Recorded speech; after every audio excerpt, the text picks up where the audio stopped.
ಚಾಮಯ್ಯ ನಾಗರಾವು ಅಲ್ಲಿ ಚಿತ್ರದುರ್ಗದ back drop ಅಲ್ಲಿ ನಡೆದಿರೋದ್ರಿಂದ ಅದು ನನಗೆ ಕನೆಕ್ಟ್ ಆಯ್ತು. ಆಮೇಲೆ ಹಿಂದೂ ಮಹಾಸಭಾಗಣ ಬಗ್ಗೆ ಕನೆಕ್ಟ್ ಆಯ್ತು. ಅದ್ರ ಮೇಲೆ ವರ್ಕ್ ಮಾಡ್ತಾ ಬಂದ್ವಿ. ಆಮೇಲೆ ಸಿನಿಮಾದ್ದು ಈ ಪಾಯಿಂಟ್ ಸಿಕ್ಕ ಮೇಲೆ ಒಂದು ಕೌಟುಂಬಿಕ ಕಲಹಗಳೇನಿದೆ ಒಳಗಡೆ, ಆತನ ಯುದ್ಧಗಳು ಏನಿದೆ, ಮಾನಸಿಕ ಯುದ್ಧಗಳು, ಅಂತರಂಗದ ಯುದ್ಧಗಳು, ಅದನ್ನ ಪ್ರತಿಬಿಂಬಿಸುವಂತ ಪಾತ್ರಗಳನ್ನ ವಿಷ್ಣು ಸಾರ್ ಹೇಳಿದಾಗ ಇದನ್ನ ಬಹಳ ಇಷ್ಟಪಟ್ಟಿದ್ರು ಇದನ್ನ. ಬಟ್ ಅವ್ರು ಇಲ್ವಲ್ಲ ಅಂತ ನಾವು ಬಿಟ್ಟಿದ್ವಿ. ಬಟ್ ಈಗ ನೋಡಿದ್ರೆ ಇವತ್ ಫೀಲ್ ಆಯ್ತು. ಅಂದ್ರೆ ಇದು ನೋಡುವಾಗ ಎಡಿಟಿಂಗ್ ಟೇಬಲ್ ಅಲ್ಲೇನು ಅನಿಸ್ತಿಲ್ಲ. ಬಟ್ ಇಲ್ಲಿ ಸ್ವಲ್ಪ ಸೆಕೆಂಡ್ ಹಾಫ್ ಲಾಸ್ಟ್ಗೆ ನೆನಪಾಗ್ಬಿಟ್ರು. ಅಂದ್ರೆ ಅವ್ರಿಗೆ 1987, ಈಗಲೇ 26. ಅಂದ್ರೆ ಅಲ್ಲಿಂದ ಇಲ್ಲಿ ತನಕ ಕಥೆ ಹೆಂಗ್ ಜರ್ನಿ ಆಯ್ತು ಒಳಗಡೆ ಅಂತ, ಒಳಗಡೆ. ಬಟ್ ಓವರ್ ಆಲ್ ಇಡೀ ಚಾಮಯ್ಯ ಸನ್ ಆಫ್ ರಾಮಾಚಾರ್ಯ ಎಲ್ಲ ಓವರ್ ಆಲ್ ನಿರ್ದೇಶಕನಾಗಿ ನನಗೆ ಇಷ್ಟ ಆಗಿದೆ, ನಿರ್ಮಾಪಕನಾಗಿ ಇಷ್ಟ ಆಗಿದೆ. ಆಮೇಲೆ ಶ್ರೀರಾಮನವಮಿ ದಿವಸ ಇವತ್ತು ಸೊ ಜನ ಕಡಿಮೆ ಇದ್ದಾರೆ, ಆಸ್ ಕಡಿಮೆ ಇದ್ದಾರೆ. ಸೊ ನಮಗೆ ಬೇರೆ ಕಡೆ ಎಲ್ಲ ಕಡೆ ಬೆಳಗ್ಗೆ ಏನ್ ಶೋ ಮಾಡಿದ್ವಿ ಎಲ್ಲ ಕಡಿಮೆ ಇದೆ. ಬಟ್ ನಾಳೆ ಮತ್ತೆ ನಾಡಿದ್ದು ಸಹಜ. ಅದು ಬಿಟ್ರೆ ಖಂಡಿತ ಏನಿಲ್ಲ. ಸಿನಿಮಾನ ವಿಷ್ಣು ಫ್ಯಾನ್ಸ್ ಎಲ್ರು ಕೂಡ ರೀಚ್ ಆಗ್ಲಿ ಅಂತ ಇದನ್ನ ನಾವು ಮೌತ್ ಟು ಮೌತ್ ಪಬ್ಲಿಸಿಟಿ ಅಂತ ಅಂದ್ಕೊಂಡು ಹೊರಟಿದ್ವಿ ನಾವು. ಆಮೇಲೆ ಮಿಕ್ಕಿದ್ ಬೇರೆ ಏನಿಲ್ಲ. ಆಮೇಲೆ ಏನ್ ಮಾಡ್ಬೇಕಾಗಿದೆ ಅದನ್ನ ಅಷ್ಟು ಮಾತ್ರ ಮಾಡ್ಕೊಂಡು ಹೊರಟೋಗಿದ್ವಿ. ಸೊ ಜನಗಳಿಗೆ ಮುಟ್ಟಿದ ಮೇಲೆ ಅದು ಗೊತ್ತಾಗುತ್ತೆ. ಹೌದೌದು. ಅದು ನಮಗೆ ಬಹಳ ಕಷ್ಟ ಆಗಿದ್ದು ಏನು ಅಂತಂದ್ರೆ ಇಷ್ಟಿಷ್ಟೇ ತುಣುಕಾಗೋಗ್ಬಿಟ್ಟಿತ್ತು ಅದು. ಮೊದಲನೇ ವರ್ಷ ಮಾಡಿದ್ವಿ, ಜನ ಬಿಡ್ಲೇ ಇಲ್ಲ. ಜನ ಕರ್ಕೊಂಡು ಹೋಗ್ಬಿಟ್ರಿ ಇವ್ರನ್ನ ವಿಷ್ಣುವರ್ಧನ್ ಇವ್ರಿಗೆ ಅಂತ. ಅಂದ್ರೆ ಜನಗಳಿಗೆ ಇನ್ನು ಬದುಕಿದಾರೆ ಇನ್ನೂ ನಂಬಿಕೆಯಲ್ಲಿದ್ದಾರೆ ಅವರು. ವಾಸ್ತವಕ್ಕೆ ಬರ್ಲಿಲ್ಲ ಜನ. ನಮಗೆ ಬಯಕ್ ಶುರು ಮಾಡಿದ್ರು.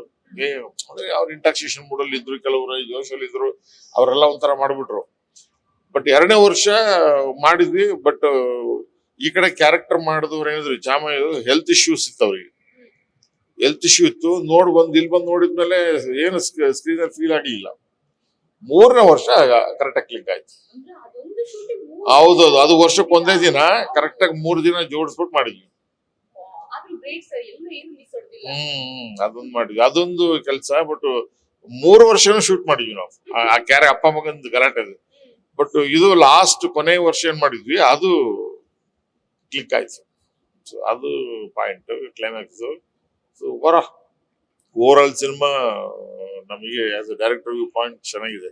ಬಟ್ ಏನಂದ್ರೆ 87ರಲ್ಲಿ ನಡೆದಿದ್ದ ಈ ಪಾಯಿಂಟ್ ಏನಿತ್ತು ಅವರೆಲ್ಲ ನೆನಪಿಗೆ ಬಂದ್ರು. ಅದಕ್ಕೊಂದ್ ಸ್ವಲ್ಪ ಆಯ್ತು. ಜೊತೆಗಿದ್ರು ಅವ್ರು. ಆಕ್ಚುಲಿ ಅವರು ಜೊತೆಗಿದ್ರು, ಮಗನೂ ಜೊತೆಗಿದ್ದ. ನಮ್ಗೇನು ದೊಡ್ಡವರು ಅವರು. ಪಾಪ ಅವರು ಗೊತ್ತಿಲ್ದೇನೆ ಅವ್ರು ಏನೋ ಒಂದು ಸ್ಟೆಪ್ ತಗೊಂಡ್ಬಿಟ್ರು. ಅವ್ರು ಆ ಕಡೆ ಹೊರಟೋದ್ರು. ಇವರು ಜೈಲಿ ಸೇರ್ಕೊಂಡು ಅಲ್ಲೇ ಹೆಲ್ತ್ ಇಶ್ಯೂಸ್ ಇಲ್ಲ ತೀರೋದು ಅಷ್ಟೇ.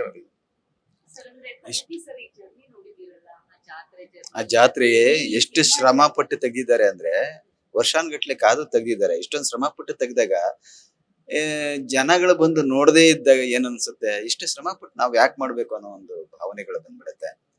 ಇಂಥವ್ರಿಗೆಲ್ಲ ಸಪೋರ್ಟ್ ಮಾಡ್ಬೇಕು. ಅಟ್ಲೀಸ್ಟ್ ಬಾಯಿಂದ ಬಾಯಿಗೆ ಯಾರು ನಮ್ಮ ಅಭಿಮಾನಿಗಳಿದ್ದಾರೆ ಹೇಳಿ ಚಿತ್ರ ಚೆನ್ನಾಗಿದೆ, ದಯಮಾಡಿ ಬಂದು ನೋಡಿ, ಇಂಥವ್ರನ್ನೆಲ್ಲ ಹರಿಸ್ಬೇಕು. ಅವ್ರು ಮುಂದುವರಿಬೇಕಾದ್ರೆ ಜನ ಸಪೋರ್ಟ್ ಬೇಕು. ಜನ ಇಲ್ದೇ ಸಿನಿಮಾ ಇಲ್ಲ ಅಲ್ವಾ. ನಾವು ಅಭಿಮಾನಿ, ವಿಷ್ಣು ಅಭಿಮಾನಿ, ಬರೀ ಕೈನಲ್ಲಿ ಕುಯ್ಕೊಳ್ಳೋದು, ರಕ್ತ ಬರ್ಸ್ಕೊಳ್ಳೋದಲ್ಲ. ಇಂಥವ್ರಿಗೆ ಬಂದು ಸಪೋರ್ಟ್ ಮಾಡ್ಬೇಕು. ನೋಡಿ ಪ್ರತಿಯೊಂದು ಶಾರ್ಟ್ ಎಷ್ಟು ಚೆನ್ನಾಗಿ ಇದ್ ಮಾಡಿದೆ. ಆಮೇಲೆ ಎಷ್ಟೊಂದು ಸಸ್ಪೆನ್ಸ್ ಆಗಿ ಕತೆ ತಗೊಂಡೋಗಿದ್ದಾರೆ ಅಂದ್ರೆ ದೊಡ್ಡ ನಿರ್ದೇಶಕರು ಮಾಡೋ ಕೆಲಸ ಮಾಡಿದ್ದಾರೆ. ಇಂಥವ್ರಿಗೆಲ್ಲ ಅವಕಾಶ ಕೊಡದೆ ಸಿಕ್ಕದೇ ಇದ್ದಾಗ ಅವ್ರೇನ್ ಮಾಡ್ತಾರೆ, ಅವರಲ್ಲೇ ಕುಂದು ಹೋಗುತ್ತೆ ಅವೆಲ್ಲ. ನಿರ್ದೇಶನ ಅನ್ನೋದು ಇಂಥವ್ರಿಗೆಲ್ಲ ಇನ್ನೂ ಒಳ್ಳೊಳ್ಳೆ ಸಿನಿಮಾಗಳು ಮಾಡ್ಬೇಕು, ಇವ್ ಕೈನಲ್ಲಿ ಮಾಡಿಸ್ಬೇಕು ಅನ್ನೋ ಜನ ಬರ್ಬೇಕು. ಬಟ್ ಆ ತಂದೆ ಪಾತ್ರ ಏನಿದೆಯಲ್ಲ ಬಹಳ ಸಾಫ್ಟ್ ಕ್ಯಾರೆಕ್ಟರ್ ಅವರು. ನಾನು ಅಂದ್ಕೊಂಡೇ ಇರ್ಲಿಲ್ಲ. ನಮ್ಗೆ ದೊಡ್ಡವರು ಬಹಳ ಸಾಫ್ಟ್ ಇದ್ರು ಅವರು. ಬಟ್ ಈ ಮರ್ಡರ್ ಮಾಡಲ್ಲ ಹೋಗ್ತಾರೆ ಅನ್ನೋದು ಪಾಯಿಂಟ್ ಗೊತ್ತಿರಲಿಲ್ಲ. ಒಂದೇ ಬರುತ್ತೆ, ಕೂತಿರೋರ್ಗೆ ಅನ್ಸುತ್ತೆ ಮಾಡಿದ್ ಕರೆಕ್ಟ್, ತಂದೆ ನೀನ್ ಮಾಡಿದ್ ಕರೆಕ್ಟ್, ನೀನ್ ಹೀಗೆ ಮಾಡ್ಬೇಕಂತ ನನ್ನ ಮಕ್ಕಳಿಗೆ. ಇದಕ್ಕೂ ಪಾಯಿಂಟ್. ಬಟ್ ತಂದೆ ಅಷ್ಟು ಸಾಫ್ಟ್ ಅಂದ್ರೆ ಆ ಪಿಕ್ಚರ್ ಕಣ್ಬಂದಿದೆ ನನಗೆ. ಅಂದ್ರೆ ಆ ಮನುಷ್ಯರ ಒಳಗಡೆ ಆ ದುಗುಡ ಇರೋದಿತ್ತಲ್ಲ, ನನಗೆ ಅವಾಗ ಗೊತ್ತಾಗ್ಲಿಲ್ಲ. ಒಟ್ಟು ಎಷ್ಟು ಒಳಗಡೆ ಸೂಕ್ಷ್ಮವಾಗಿ ಅವರು ಇಳ್ಕೊಂಡಿದ್ರೆ ಗೊತ್ತಿಲ್ಲ. ಅಂದ್ರೆ ಆ ಸ್ಥಿತಿಗೆ ತಲುಪಬೇಕು ಅಂದ್ರೆ ಮನುಷ್ಯ ಹಾರಿಬಲ್ ಅದು. ನಾವ್ ಈಗ ನೆನ್ಸ್ಕೊಂಡ್ರೆ ನಮಗ್ ಒಂಥರ ಫೀಲ್ ಆಗ್ಬಿಡ್ತು. ಆಯಪ್ಪ ಈಗ ನೆನಪು ಬಂದ್ಬಿಟ್ಟ ಒಂದೇ ಸರಿ ಕೊನೆ ನೋಡಿದಾಗ. ಸೊ ಹಾಗಾಗಿ ಓವರ್ ಆಲ್ ಸಿನಿಮಾ ನಿಮಗೆ ನೀಟಾಗಿ ಮನೆ ಮುಟ್ಟುತ್ತೆ, ಅಷ್ಟು ಮಾತ್ರ ಹೇಳಬಲ್ಲೆ. ನಮಸ್ಕಾರ. ಚಾಮಯ್ಯ ಸನ ಬ್ರಹ್ಮಚಾರಿ ಕಪಾಲೆಯಲ್ಲಿ ಇದೀವಿ ನಾವೀಗ. Thank you.